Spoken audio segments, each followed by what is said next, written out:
A caller asks if COVID-19 is a failure of national security. I would say so, and it exposes multiple other failures of national security. Leave your comments, ding the bell, share it with your friends, subscribe to our channel. Thank you.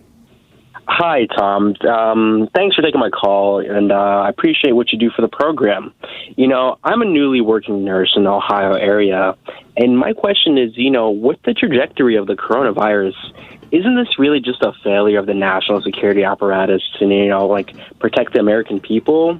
And just a little follow-up is, as you said earlier, our basic pharmaceuticals and our medical supplies aren't even produced, in-house in the U.S. We're dependent on the Chinese. So wouldn't that give them more leverage over us during this weakened economic period? I just feel like, the American people. Yeah. So I was just wondering, the American people are just never made whole. And, this event in general just really shows how vulnerable the working class really is. And it might actually take a pandemic to get some real change out here, Just wondering about your thoughts. I think you're right, and I've been saying for some time, that particularly it's a major crisis that produces societal revolution. Basically, the crisis there was a huge financial crisis in 1770. It led to the Boston Tea Party and led to the American Revolution, and that was a good thing. The crisis of rising oligarchy in the South, taking over the southern states by 1860.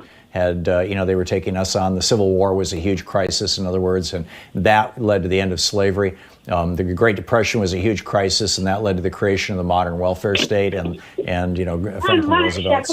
So yeah, I think it's good stuff, Malik, and it's stuff that needs to be pointed out. Your question: is this a failure of our national security apparatus?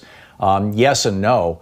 The New York Times is reporting that as early as early January, Donald Trump was getting reports from his spy agencies, the CIA in particular, that this virus was bad in China and that it was coming here, and that when it got here, it would be just as bad here, that we are not any different than the Chinese. We're all just people here, and we're all equally vulnerable to this virus. Trump knew that in the first weeks of January. He probably knew it in the last weeks of December, and he chose to do absolutely nothing. And not only that, there had been this team inside the National Security Council. It was called something like the Pandemic Response Team. It had been put into place by Obama in response to both SARS and Ebola. Mostly, I guess, Ebola was 2009, and then Obama also had the H1N1 flu during his presidency. So they created that Office of Pandemic Response inside the National Security Council, and Trump disbanded that 2 years ago. There was also another group to respond to pandemics inside the Department of Homeland Security, DHS, at the senior level, right, nearly at the director level, and directly below the director. And that group was also fired by Donald Trump 2 years ago, and all their people are gone.